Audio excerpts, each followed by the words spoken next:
कार्यक्रमाचे अध्यक्ष आजच्या कार्यक्रमाचे अध्यक्ष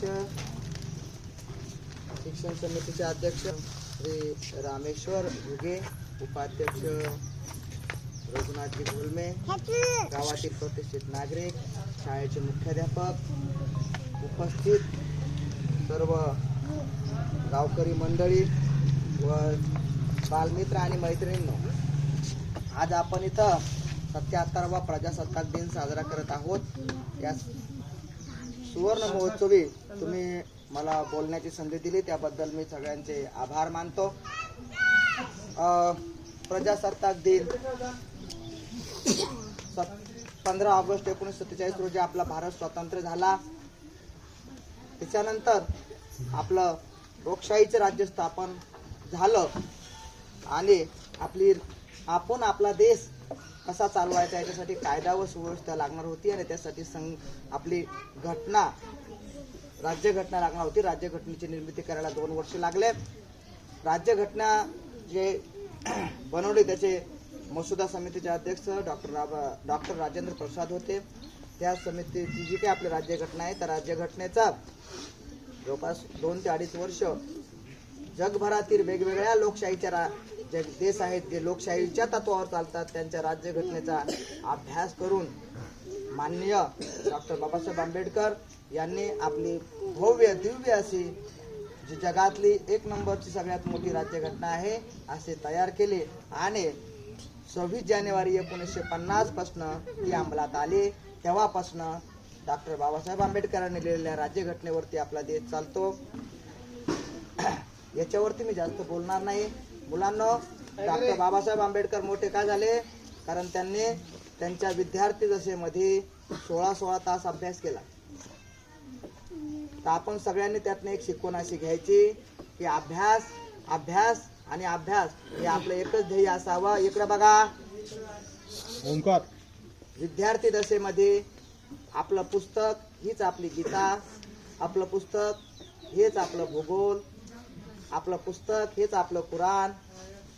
त्याच्यामुळं विद्यार्थी दशेमध्ये विद्यार्थ्यांनी फक्त अभ्यास करावा। अभ्यास कसा करायचा,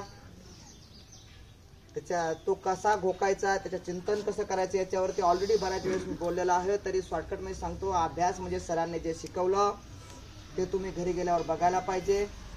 उद्या काय शिकवणार आहे ते वाचून यायला पाहिजे। जे मागं शिकवलंय, जे आपण पाठ केलंय त्याचं रिव्हिजन करायचं। या सगळ्याची गोळा बेरीज म्हणजे अभ्यास। पुस्तकाच्या पुस्तकं पाठ करा, सांगतोय ते ऐका। समाज जो ऐकतो तो पुढे जातो। एका वर्गामध्ये 100, 150, 200 जे मोठमोठे क्लासेस आहेत तिथे 300 मुलं असतात। 300 मुलातनं एक अर्धाच पुढे जातो, कारण तो ऐकतो आणि त्याच्यावर अंमल करतो। जे ऐकलं त्याच्यावर कृती करा, अभ्यास करा। देशाचं भवितव्य तुमच्यात आहे।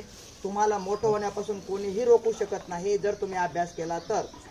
त्याच्यामुळं एकनिष्ठतेने अभ्यास करा। गुरु जे सांगतात ते ऐका, कारण गुरुर ब्रह्मा गुरुर विष्णू गुरुर्देवो महेश्वरा।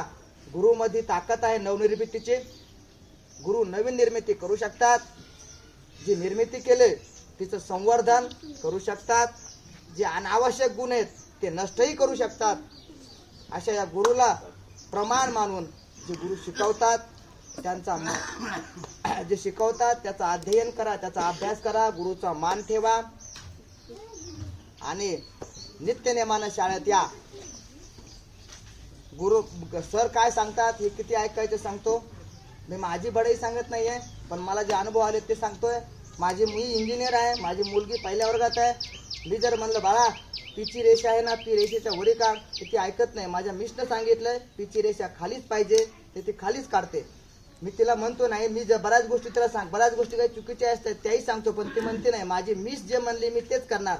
तद्वत त्याप्रमाणे तुम्ही सर सांगतात तेच करा।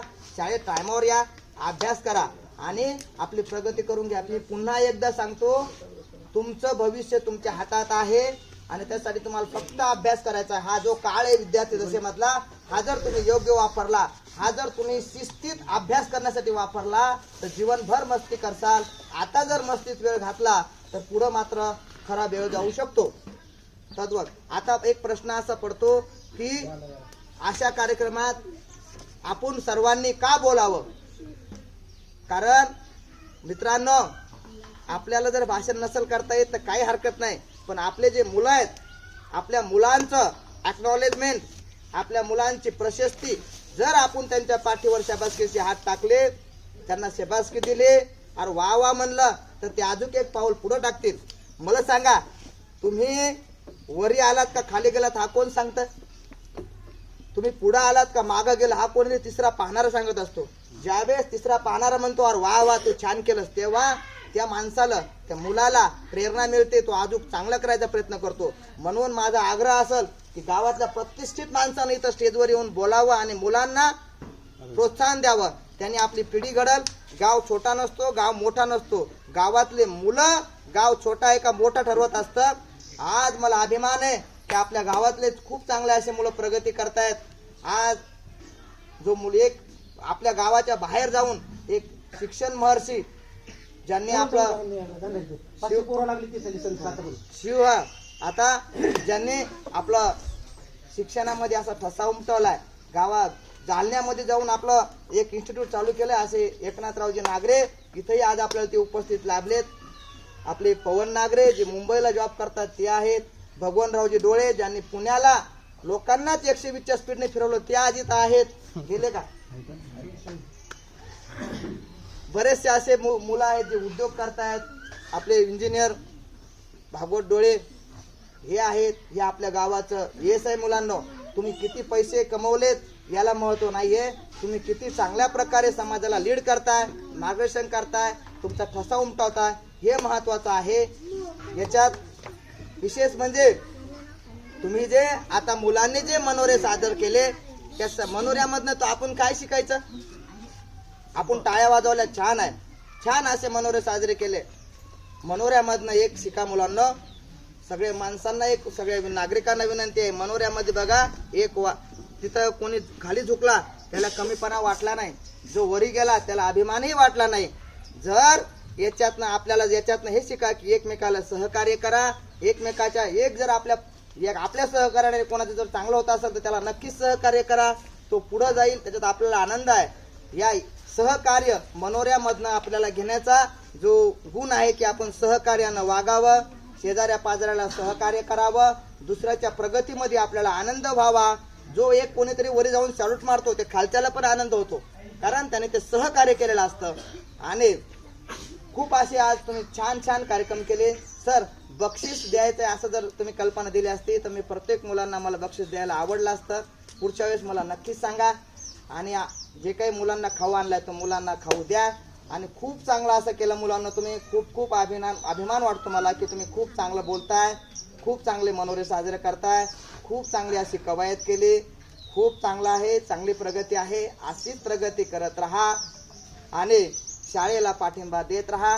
ही संपत्तीच आपली आहे. तुम्ही किती पैसे कमवले त्याला काही अर्थ नाही. जर मुलं घडले तरच प्रगती होणार आहे. मुलांचं शिक्षण हीच आपली संपत्ती आहे. तुम्ही कितीही काबाड कष्ट केले आणि जर मुलं वाया गेले तर काहीही अर्थ नाहीये. म्हणून सगळ्यांना, सगळ्या पालकांना विनंती आहे की आपल्या मुलांच्या प्रगतीवर लक्ष द्या, आपल्या शाळेवरती लक्ष द्या. मुलं घडले तर गाव घडणार आहे. एवढं बोलून मी माझे 2 शब्द संपवितो. सरांनी मला बोलावलं, आग्रहानं 2 वेळेस फोन केला, त्याबद्दल सरांचे खूप खूप आभार. जय हिंद, जय भारत, वंदे मातरम, वंदे मातरम, जय हिंद.